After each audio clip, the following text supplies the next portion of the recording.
azaleas are then brought up. They both refer to them. Bonnie thinks they are azaleas and Tim thinks they're not. We had to try and decide whether they were or not and who would be right. We eventually decided to make them quite a big bushy shrub type thing, therefore they weren't going to be azaleas.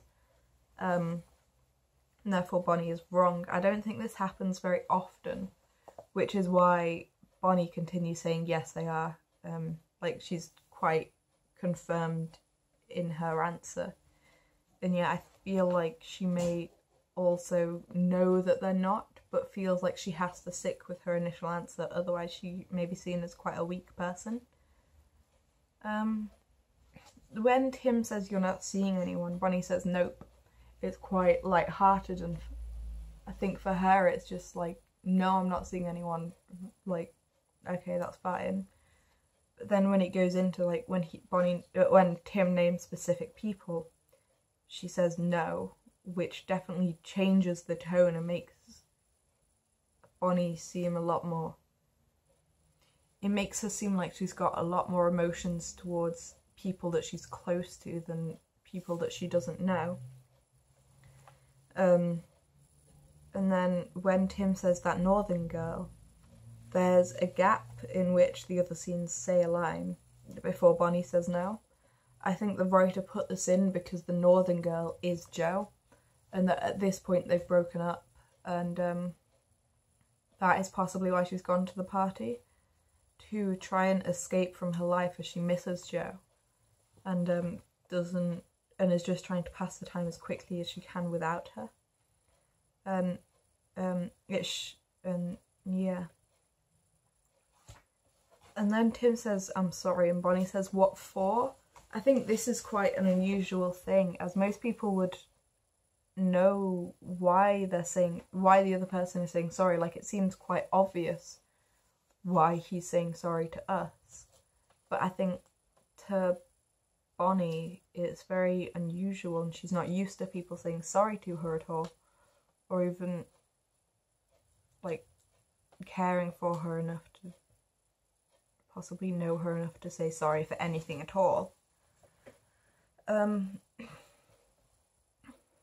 then when Tim says she was sweet, Bonnie says she was.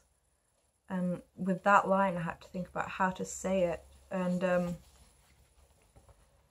because there was quite a few different ways she could have said it. She could have said it quite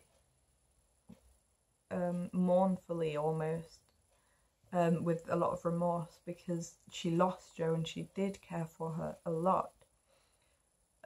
Or she could have just said it very flatly, that yeah, she was sweet, okay. Or she could have said it angrily if it was Jo's fault that they broke up. I tried a few out of the scenes, like separately, to see which one I thought worked best for how Bonnie might feel. And I went for very much remorsefully, not to the extent that it possibly could have been, but to the extent that I think Bonnie would have felt it.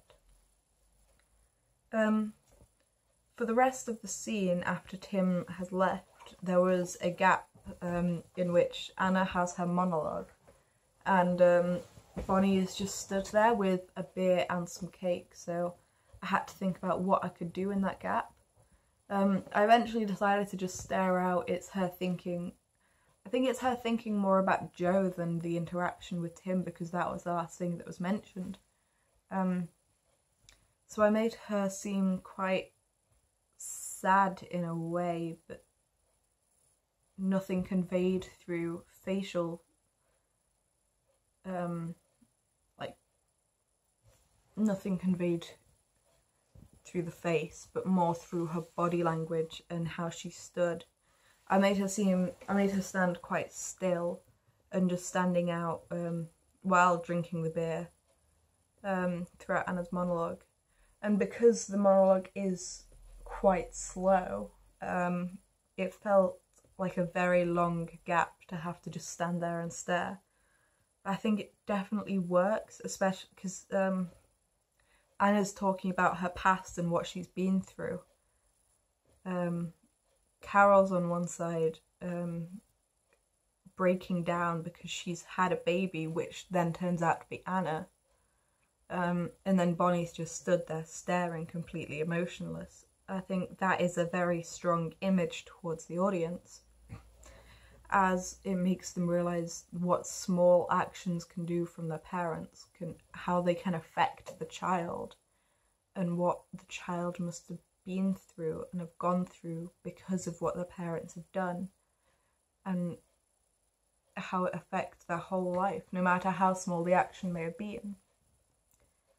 So I think that's why the writer Alice Birch made that monologue so long and so intense, with the differences between Carol and Bonnie on either side and what they're going through as well, just to fully immerse the audience in what it must feel like to be each of those characters.